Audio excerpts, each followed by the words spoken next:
嗨，你好，我是 IT 宅 Kiwi。今天我们来学习在 Excel 中使用隐藏的 number string 函数，实现将数字转换为汉字，type 值为意识转换为汉字小写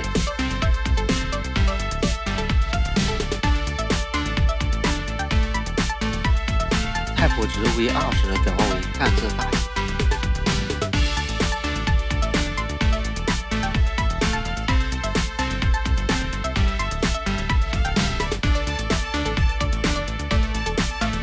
type 值为30转换为汉字读书形式。需要注意，带有小数点的数字会先进行四舍五入，然后再进行转化。你学会了吗？